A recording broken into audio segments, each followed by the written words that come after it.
Hey friend, how are you? I hope you're well. Today, I want to talk to you about the risk that comes with wanting something for someone more than they want it for themselves.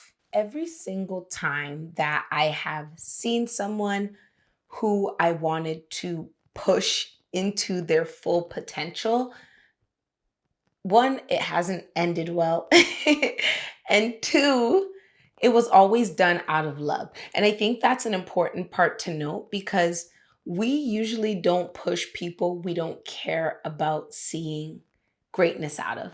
I'm not going to see a guy on the street, a woman on the street, and be like, hey, I think that you could be great. And then begin to overexert my energy to get them to that place. It usually comes from this place of love, of wanting to see someone do everything that you think they're capable of doing. And this can get really tricky, especially when that person never told you that they care to do all of the things that you think that they should do and the things that you want them to do.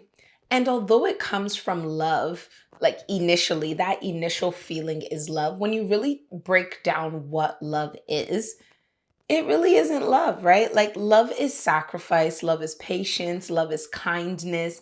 And when you are trying to push someone into something and you think it's because of care, you're actually removing their ability to make decisions over what they want. If I think that something is the best for somebody, I'm not asking their opinion. I'm looking at them, gauging it from my viewpoint, and using that to determine the fact that they should do what I say they should do. And that's not what love is. Love is allowing people to take the path that they want and being okay with that. Now, knowing what love is, let's talk a little bit about what love isn't.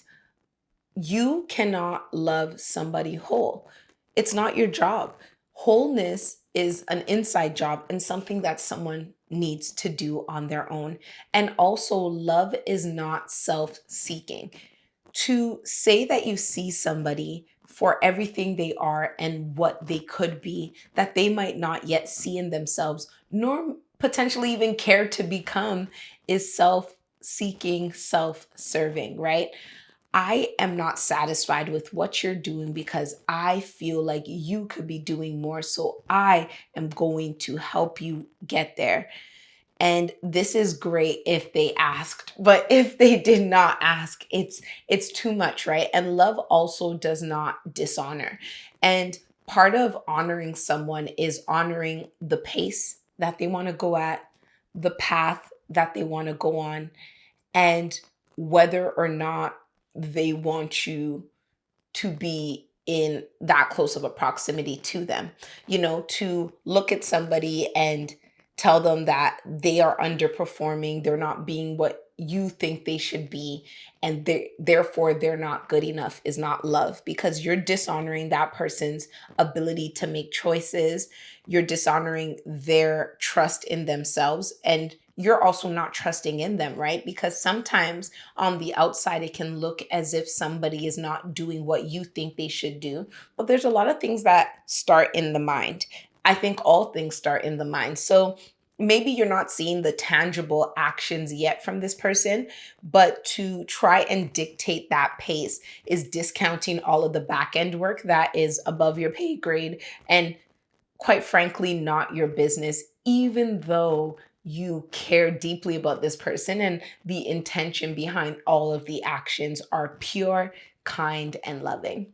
I think our job as people who want the best for other people is truly to love them as they go and as they grow. And this can mean multiple things, right? You might love somebody and decide that the pace they're going at, the things they're doing, do not serve you, or you might believe that they do not serve them. And maybe in actuality, they do not serve them, but that person is not yet at a place to do what it takes. Then maybe loving them as they grow is separating yourself from them and having love for them, but not actively engaging with them because that's above your tolerance, your ability, your capacity, and all of that. And that's okay.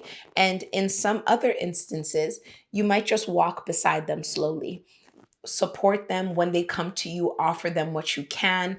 If they don't come to you, be okay with that. But it's really, really important to remember that you can't give someone something that they don't want. And if you try to impose that on them, you become a burden. Like it's almost an oxymoron to say, I loved somebody too much, or I gave them too much of a good thing. But too much of a good thing can be a bad thing if that good thing doesn't come at a time where the person who you're giving it to can receive it. And if you find yourself in that situation where you're just so uncomfortable because you want this thing so badly for them, maybe that's time for you to take a time out. That's telling you something about yourself, right?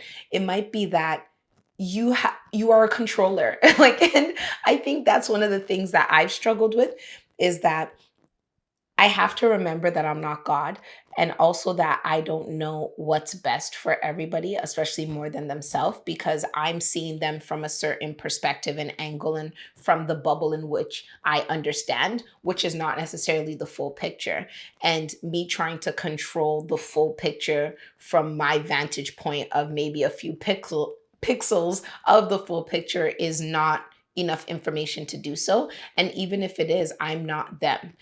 So being able to really step away and trust people that they'll do what's best for them in due time. Keep yourself available, that if they need you, they know where to find you. And also just like trust God that, God, this is your child. These are the things I see, and I'm just going to leave it in your hands. I have been in a few situations where I realized that my best role of showing love was to offer prayer, not even necessarily prayer as in going to them and being like, let us pray, give me your hands. But when someone tells me something and I see that they're struggling, I go to God, like, God, this is your child. This is what they're struggling with. Um, I want to help them in the way that I can, and I don't know how, but I know that you do. So I'm coming to you and giving a prayer of petition on their behalf, because it's hard to change people.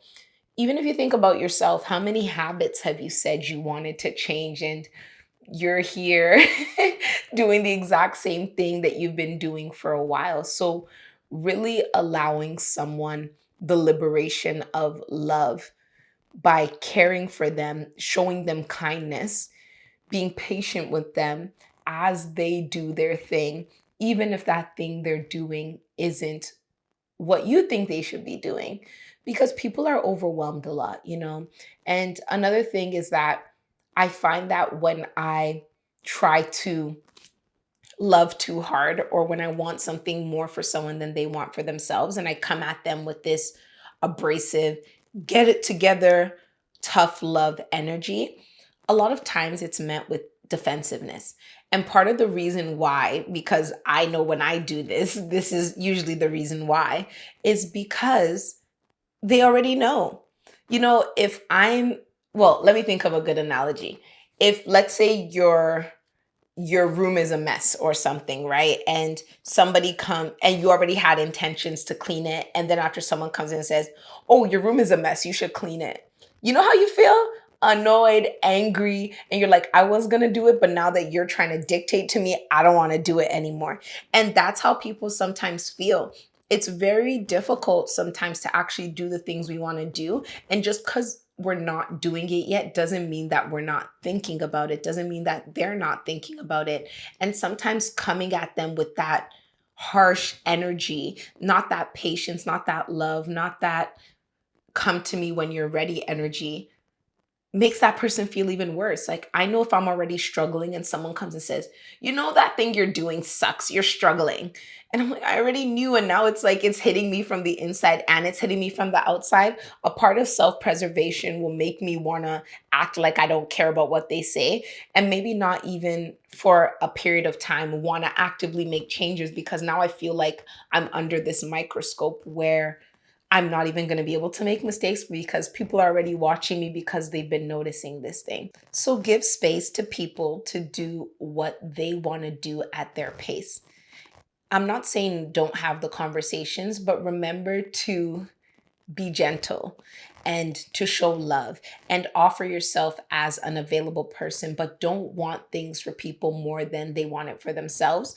Because when you do that, you are going to put such a burden on yourself that is not yours to carry, because we are not meant to carry the lives of other people on our heads, like of other adults that we didn't birth or we're not guardians over, on our heads. And when you carry that type of weight, especially when that person's not carrying equal weight over their matter and y'all aren't doing it together, it becomes unbearable. And the last thing you want to do is ever throw something back in the face of somebody you love because you carried too much of their burden and now your back hurts and you're overwhelmed. So treat them with love, be patient, trust them to make decisions for themselves that serve them, and support them from close up, from a distance, or with prayer.